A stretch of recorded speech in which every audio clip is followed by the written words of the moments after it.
हमारे द्वारा की जा रही मेहनत पर आप पानी फेरना चाहते हैं, तो ये बातें ठीक नहीं है। 2 दिन से तबीयत भी नहीं ठीक थी, लेकिन फिर भी अध्यक्ष जी ने कहा नहीं आपको जाना है, तो मैं गया। अजय भाई ने भी कहा कि आपको जाना है, तो मैं गया और जा रहा हूँ। लगातार उसका परिणाम मिल रहा है। आज माननीय प्रमुख सचिव महोदय से मुलाकात हुई, क्षणिक मुलाकात हुई। उसमें उन्होंने डायरेक्शन दिया कि आप उनसे जा करके बात कर लीजिए। उन्होंने मुझे अनुभाग भेजा, मैं अनुभाग में गया और अनुभाग अधिकारियों से बात की। हमने जो पत्र उस दिन दिया था संगठन का, वो पत्र श्रीमान प्रमुख सचिव महोदय के यहाँ से होते हुए हमारे अनुभाग पहुंच गया है और वह उस पर कार्रवाई भी शुरू हुई है। मैंने आपसे पहले भी बताया था कि मूल विद्यालय के प्रकरण पर कुछ सहमति नहीं बन पा रही थी, लेकिन मैं आप सबको आश्वस्त कर रहा हूं, आज की जो जानकारी निकल के आई है कि मूल विद्यालय के मामले में शासन में सहमति बन गई है। मूल विद्यालय वापसी पे जो असहमति हो रही थी, कुछ चीजें थी, कुछ बिंदु थे, दिक्कत हो रही थी, मूल विद्यालय वापसी पर आपके शासन में सहमति बन गई है और वो प्रकरण अब धीरे धीरे खत्म होने की तरफ है। केवल थोड़ी सी समस्या हमारी जो जिले के बाहर महिलाएं हैं उनके लिए आ रही है, उस पर भी ईश्वर ने चाहा तो सहमति बनेगी। अभी फिलहाल नहीं बनी है, लेकिन मूल विद्यालय वापसी पे सहमति बन गई है और जल्दी ही उस पर आपका रिजल्ट आने वाला है। और स्थायीकरण, समान कार्य समान वेतन पे अभी शासन और सरकार की सहमति नहीं बनी है, लेकिन महंगाई को देखते हुए आपके लिए सरकार कुछ अच्छा करने वाली है। हम लोग अपनी मांग अन्य राज्यों की भांति स्थायीकरण करने को लेकर के बिल्कुल पूरी तरह से आश्वस्त हैं और वही मांग बार बार रख रहे हैं। आज भी वो बात हुई, हमारी अनुभाग में बात हुई। उन्होंने कहा कि आपकी मांग गलत है, स्थायी नहीं हो सकते। हमने कहा स्थायी अध्यापक नहीं हो सकते, लेकिन शिक्षा मित्र तो स्थायी हो सकते हैं। जिस पद पर हैं आप, हमको इसी पद पर स्थायी कर दीजिए और समान कार्य का समान वेतन 40,000 का दे दीजिए। काफी सारी चर्चाएं हुई।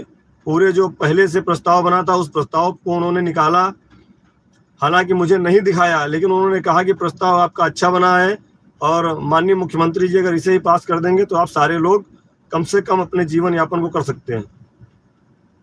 तो ये सब चीजें हैं, ये आप रोज जाओगे शासन में, बैठोगे, मिलोगे, तब आपको जानकारी होगी। घर बैठकर उंगली चला देना अच्छी बात नहीं है। जून माह के 15 दिन का बजट ममता तिवारी जी जल्दी जारी हो जाएगा, इसके लिए परेशान मत होइए। वो शासन सरकार का मामला वो होता रहेगा, उसमें थोड़ा सा हम लोग दौड़ लेते हैं तो 2-4 दिन जल्दी हो जाता है, नहीं तो होना तो उसको है ही है। प्रकरण बहुत गंभीर है अपना, इतना आसान भी मत समझिए, लेकिन इस समय जो सरकार कर दे वो हमें स्वीकार है। अभी हम प्रांतीय बैठक करने जा रहे हैं, उसमें शासन और सरकार को एक समय देंगे। निश्चित समय सीमा के अंदर अगर हमारा शासनादेश जारी नहीं होगा, हमारा काम नहीं होगा, तो हम फिर आगे दूसरे रास्ते पर भी चलने का काम करेंगे। हम कहीं से डरने वाले नहीं हैं, दबने वाले नहीं, हमें रिजल्ट चाहिए। एक साथी ने ग्रुप पर लिखा था कि जब तक रिजल्ट नहीं मिलेगा तब तक आपकी मेहनत का कोई कीमत नहीं है। तो मैंने उनसे कहा कि हमारी मेहनत की कीमत तो कोई नहीं है, लेकिन अगर मेहनत नहीं करेंगे तो रिजल्ट कभी नहीं आएगा। रिजल्ट तभी आएगा जब आप सच्चे मन से मेहनत करोगे। इसलिए हम सभी साथियों को कहना चाहते हैं, कुछ लोग लिख रहे थे ये श्रेय के लिए दौड़ रहे हैं, तो मैं पहले आपसे बता दूं कि मैं किसी श्रेय के लिए नहीं दौड़ रहा हूं। यदि आपके जीवन में कुछ अच्छा होता है, आपके लिए सरकार अच्छा निर्णय लेती है, तो इसका सारा श्रेय हमारे 1.5 लाख शिक्षा मित्र साथियों को जाएगा, जिन्होंने 18 अक्टूबर को पूरी ताकत से एक सलाह लेकर के। नमस्कार, आप सभी जितने भी शिक्षा मित्र, जितने भी अनुदेशक साथी हैं, आप सभी को लेकर एक बड़ी खबर सामने आ रही है। ये खबर आप सभी के लिए बहुत ही महत्वपूर्ण होने वाली है, इसलिए वीडियो को पूरा जरूर देखें और अगर वीडियो अच्छी लगे तो वीडियो को लाइक कर चैनल को सब्सक्राइब कर ले। आप सभी को पता होगा कि चुनाव से पहले यानी कि आचार संहिता लगने से पहले आप सभी के लिए कमेटी के द्वारा रिपोर्ट जारी करनी थी। आप सभी के लिए प्रस्ताव भी पारित करना था, जिसमें सरकार को ये बताना था कि वो आपके मानदेय में वृद्धि करेगी या फिर आप सभी का नियमितीकरण करेगी। फिलहाल उसके बाद आचार संहिता लग गई, लेकिन इसके बाद उम्मीद थी कि आचार संहिता की खत्म होते ही आप सभी के लिए सरकार के द्वारा कुछ न कुछ अच्छा काम किया जाएगा। अब आचार संहिता भी खत्म हो चुकी है। क्या आप सभी के लिए सरकार के द्वारा कोई फैसला लिया गया है या नहीं, जानेंगे इस वीडियो में, इसलिए वीडियो को पूरा ज़रूर देखिए। मैं अभी भी दौड़ रहा हूँ। 12 महीने की बात हमने की है, आज भी की है। 11 महीने 29 दिन का हमने बात किया है, जैसे कस्तूरबा के लोगों को मिलता है। जल्दी ही, बहुत जल्दी जो आपका प्रस्ताव बना था वह पुनः शासन से सरकार के पास जाने की उम्मीद है। माननीय मुख्यमंत्री जी को हम बहुत बहुत धन्यवाद देते हैं, बहुत बहुत आभार देते हैं कि उन्होंने अपनी सरकार के एक छोटे से छोटे कर्मचारी को अपने दरबार में अपनी बात कहकर और हमारे पत्र को लेकर के संज्ञान में लिया है, हमारे साथियों की समस्याओं का संज्ञान लिया है। और उस संज्ञान लेने के बाद उन्होंने श्रीमान प्रमुख सचिव महोदय को पहले बुलाकर और माननीय मंत्री जी के साथ बुला करके दोबारा चर्चा किया है। दिक्कत अब कहीं नहीं आ रही है।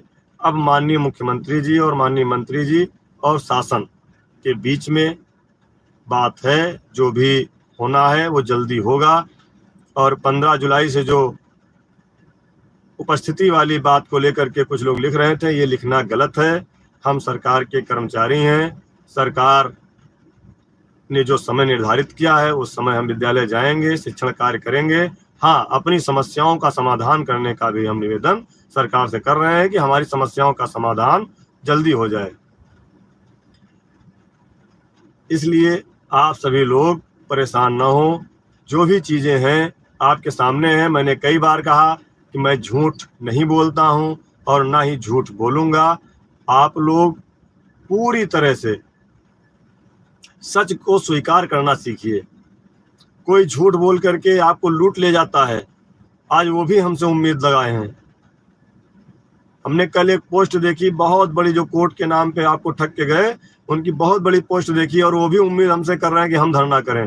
हम धरना भी करेंगे, हम सब कुछ करेंगे, लेकिन एक निश्चित समय के बाद सरकार में जिस दिन हमारी गतिविधियां रुक जाएंगी, शासन में गतिविधियां रुक जाएंगी, उसके बाद हम अपना दूसरा कार्य शुरू करेंगे। उसके लिए कहीं से कोई दिक्कत नहीं है, ना ही संगठन में हमारे कोई दिक्कत है। हाँ, दिक्कत तब होती है कि आप 1 महीने रोज दौड़ कर मेहनत करो और 1 महीने बाद कोई आता है लंबा कुर्ता पहन करके कि ये तीर हमने मार दिया, तो कष्ट कहीं कहीं से होता है। आप मेहनत करिए, प्रतिदिन करिए, हमारे साथ करिए। हम तो कहते हैं कि आप चलिए, हाँ, लेकिन सच बताइए, झूठ मत बताइए। ये जो 1 सप्ताह से अपने प्रकरण में तेजी आई है, इसका कारण सरकार आपके प्रति सकारात्मक हुई है और उसका जो भी श्रेय है वो सब आप शिक्षा मित्रों को जाता है, उसमें किसी का कोई नहीं है। सभी साथी एक हैं और मैं फिर कहता हूं कि आप सभी साथी एकजुट रहिए। अलग अलग भागेंगे तो कोई मांग पूरी होने वाली नहीं है। जब एक साथ रहेंगे तो आपके सारे काम हो जाएंगे। पहले भी आपके काम हुए हैं, फिर आपके काम होंगे, क्योंकि जो हलचल बढ़ी है, जो कार्यवाही का स्तर बढ़ा है। मैं तो रोज जा रहा हूँ, आज भी एनेक्सी गया था, अनुभाग में गया था और अभी लौट ही रहा हूँ, रास्ते में हूँ। बीच में मैं क्षमा चाहता हूँ, कुछ आवाज़ की दिक्कत रही, आप लोग नहीं समझ पाए। और कोई फाइल गोल गोल नहीं घूम रही है। लिखने वाले तो बहुत कुछ लिखते हैं और लिखने वालों को कोई रोक नहीं सकता, व्यक्ति की आज़ादी है। लेकिन मैं पूरी तरह से आश्वस्त हूँ। जिस तरह से माननीय मुख्यमंत्री से मिलने के बाद अपने प्रकरण में तेजी आई है शासन और सरकार के स्तर पर, अभी अगले सप्ताह हम लोग पुनः बहुत तेजी के साथ सभी अधिकारियों से एक बार पुनः मिलेंगे और जानने का प्रयास करेंगे कि प्रस्ताव में क्या है, क्योंकि अभी तक हमें वो प्रस्ताव दिखाया नहीं गया है और उसके अंदर की जानकारी इसलिए नहीं दी गई है कि जब सरकार से पास हो जाएगा तब उसकी जानकारी आपको पूरी मिलेगी। मूल विद्यालय की समस्या का समाधान बिल्कुल अंतिम चरण में है, बहुत जल्द इसका रिजल्ट आपको मिलेगा, ये मैं आपसे दावे के साथ कहता हूं। और आर्थिक समस्या पर भी सरकार आपके लिए गंभीर हुई है और उसका भी रिजल्ट जल्दी आपको मिलेगा। और हम एक समय सीमा तय कर रहे हैं। अभी हम प्रदेश संगठन की एक बैठक करने जा रहे हैं जिसमें हमारे सभी प्रदेश के सम्मानित पदाधिकारी, सभी हमारे मेहनती जुझारू जिला अध्यक्ष, जिनके कारण हम कोई भी कार्यक्रम सफल कर पाते हैं। 25 जुलाई नज़दीक आ रही है।